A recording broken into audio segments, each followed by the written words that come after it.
We are heading down to the Safi River Basin, so a fond farewell to the forest. Let's see if we can find some of these semi-aquatic animals that have come to call Harambe home. Now, if at any time you, my friends, have a question, please feel free to ask it right away. I love questions. Questions are great.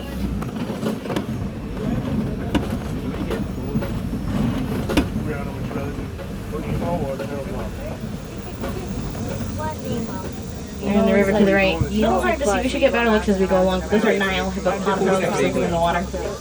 Nile hippopotamus are one of the most dangerous animals in Africa.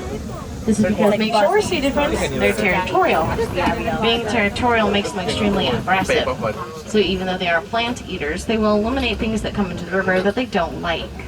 It's a lot of things. You can actually see the back of a hippo way far up ahead. They do spend a majority of their day in the water. They don't want one just surfaced. 4 to 6 minutes at a time completely submerged. And they can't swim. 4,000 pounds, they're too dense for that. They actually walk on the riverbed floor. On the right hand side, those white birds are pink-backed pelicans.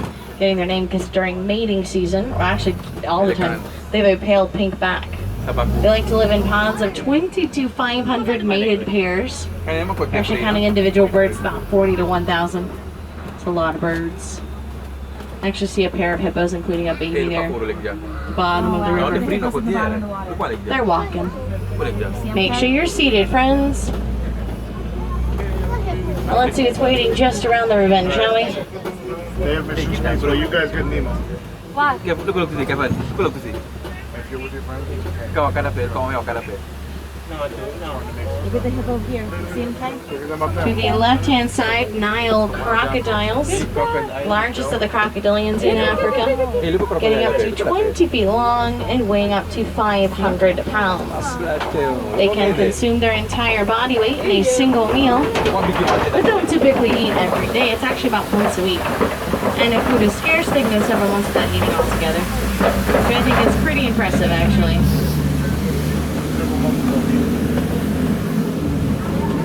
And we are heading down into the savannah where some of the better known animals are.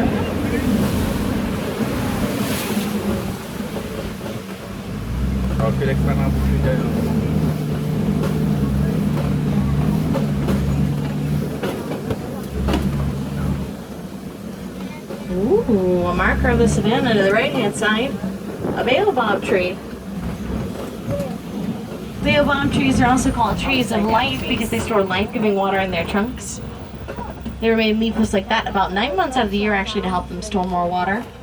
However, remaining leafless gave them a different nickname, upside down tree, because they kind of look like their roots are high up in the air. They're not, they just look like they are. And this is our first look at the savannah. And the landscape before us is heavily influenced by the animals that call it home. Elephants bulldoze over trees to eat them, giraffes prune the undersides of trees, and the antelope mow the grasses. Life here is actually very delicate and beautiful balance.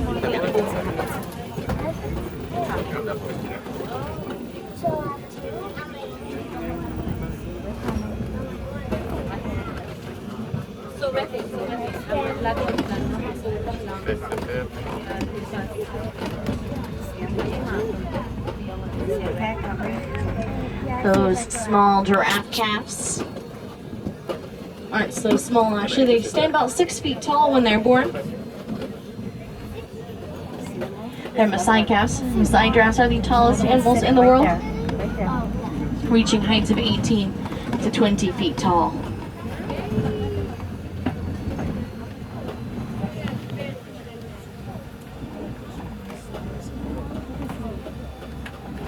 Left-hand side hanging out in the shade of the trees are wild dogs.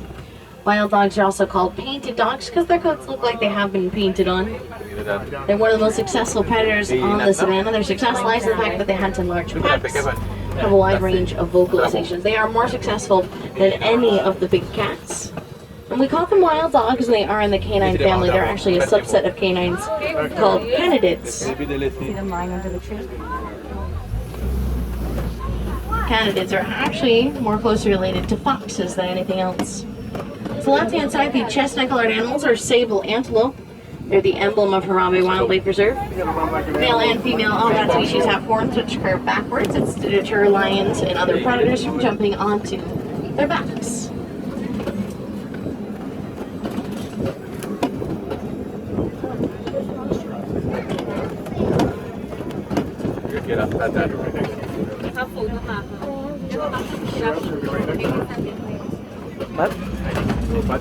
Adult Maasai giraffe in just a second to the left-hand side. Now giraffes will graze up to 20 hours of the day, sleeping only about 30 to 60 minutes. So they don't sleep for very long, and it's not consecutive. One over there is moving. They power nap like bosses. 2 to 5 minutes, sometimes 10 whole minutes. Oh, there's one right there. There's a Dad. giraffe calf about to Yeah, cross the road. what? This is actually the middle calf of them all. This is Jabari. He is the only male. Giraffe crossing. He has 2 older sisters and 2 younger. Mana Olivia? That's great. He's also the only male. Hey. Now there are 5 calves on the reserve. Only one of them is a year old. Boy lang ako. They're all under that.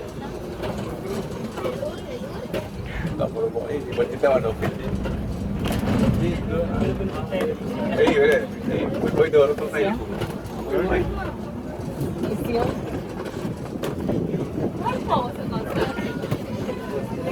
Mana ada ya? Big bang. Pada titir, pada kali itu sebab kan. Tinggal dia lalu yang ada tu. There's like 2 giraffes. To the right-hand side, the gray animals are white-bearded wildebeest. 1.5 million of them migrate across the savannah every year. So-called news with the grunting sounds they make. More giraffes there under the palm trees to the right. You can also see the tips of some really long horns. Those are Ankoli cattle horns. Also called Watusi cattle. From tip to tip, their horns can span 6 feet in length. They're the only domesticated species on the reserve. Pagi ni apa?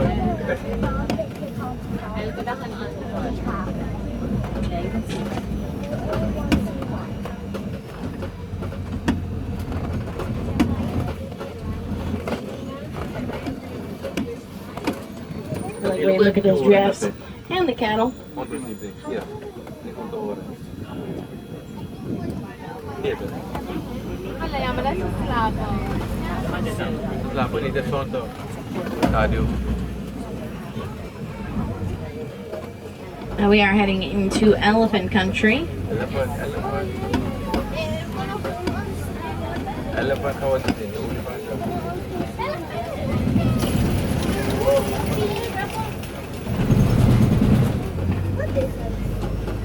There is an elephant to the right-hand side. That one appears to be by itself. It's more than likely a male. Bull elephants tend to live as loners or in small bachelor herds. Lupa blow water je. Special for her, no? Sahabat pasti sahabat.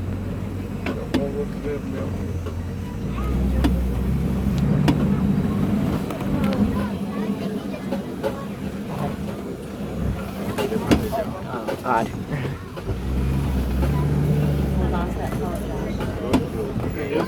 Now if you see him flopping his ears, he is not trying to fly like Dumbo. Make sure you're seated, friends. He is actually trying to cool himself off. Elephants have blood vessels that run the backside of the ears, and by flapping them, they create air currents which cool those blood vessels off, which then circulate back through their body, cooling off everything else up to 15 degrees.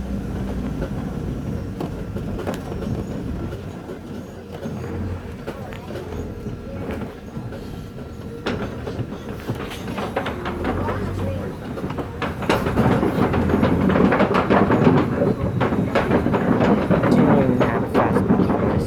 It said 45 minutes. But actually took less than 5 minutes to get on the ride. Well, sorry. Whatever. This is the red clay pits, heart of elephant country. Elephants actually like to eat red clay to supplement their diet for minerals that are impossible to get other ways. But it's a great place to track them from. See their tusk marks there in the clay. Another reason we need to track them is because they're migratory. In recent years, their migrations have been taking them over farming country which has placed them in a lot of danger. It's because farmers don't like their crops getting destroyed by elephants. Luckily, conservation found a way to help. Elephants are extremely afraid of bees. It's because they have sensitive skin and they don't like to be stung by them. Farmers can use that Smackdown. by building beehive fences around their crops. They're able to protect the crops from the elephant. Elephants protect it from the farmer. I mean, you can, but those are two females.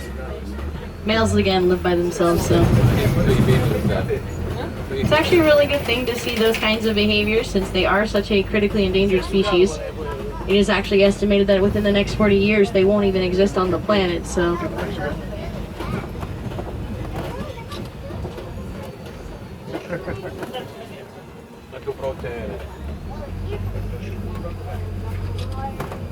Up here comes you.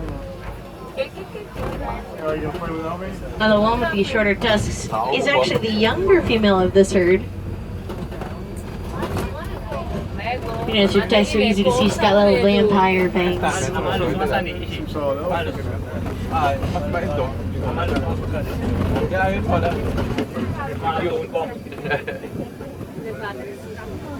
Nothing to beat the time we saw the baby bathing in here. That was the best ever. Oh, the baby and the mama. There to the left-hand side are greater flamingos. They're the lightest in color, but largest in stature of the flamingo species.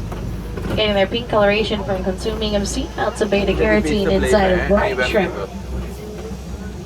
And you probably heard of beta-carotene inside of carrots. In small doses, it's really good for your eyesight. But if you eat large amounts of beta-carotene, it actually does change your pigmentation. Takes pale gray flamingos and turns them pale pink. Oh, Mr. Ducks.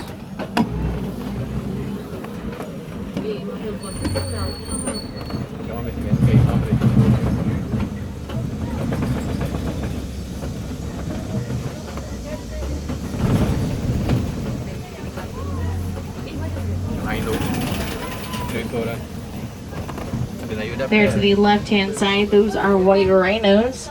They get their name from the Afrikaan word "weit," which means wide, because they have a wide, square mouth. They are quite large, 3,000 to 5,000 pounds, charging at speeds of 35 miles per hour.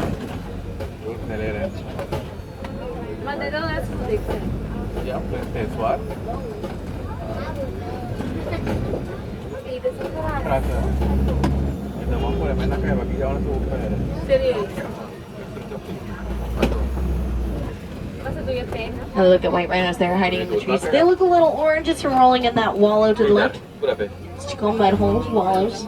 It's to help protect them from harmful UV rays.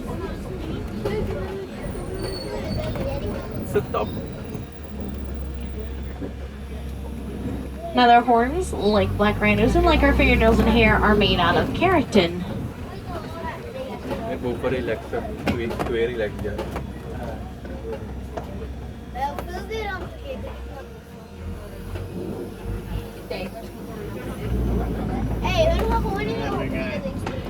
A little hard to see, but laying in the shade of the trees and the grass, there are 3 cheetah heads popped up above the grass line.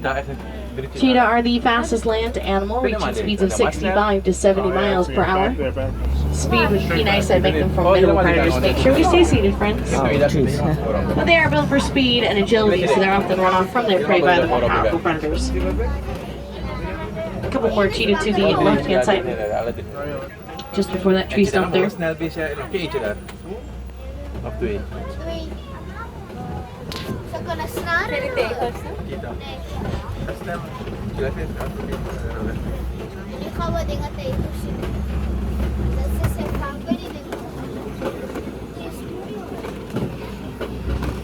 Now the rock formation to the left, this is called a kopie. Kopies can be a great place to see a number of animals, predator and prey alike. Predators use the rocks to look out for dinner, and prey use the rocks to look out for danger. We probably won't see any animals on the rocks right now, as they get incredibly hot to the touch once they've cooked in the sun all day. To the right-hand side, there are some female ostriches. Ostriches are the largest birds in the world. You know those are females by looking at their color. Males are brightly colored black and white. Females are that more subdued gray and white color you're seeing.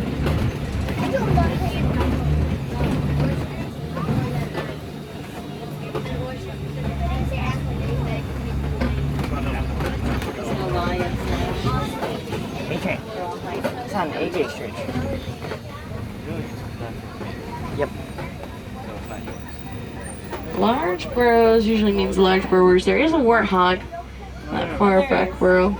Large is of the burrowing species,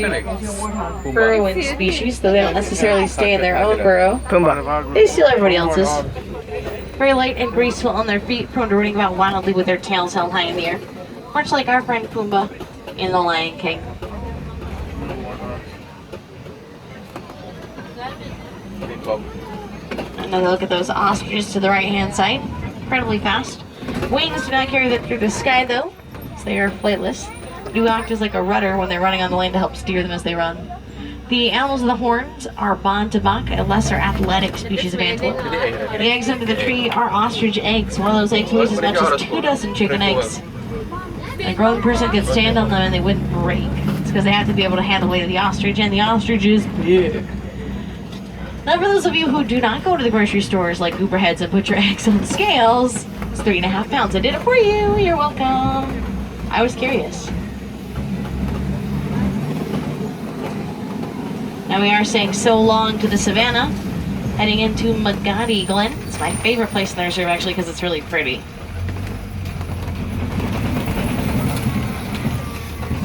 Now we don't often see animals in this area because it is the most recent addition to the reserve. Please have reason enough.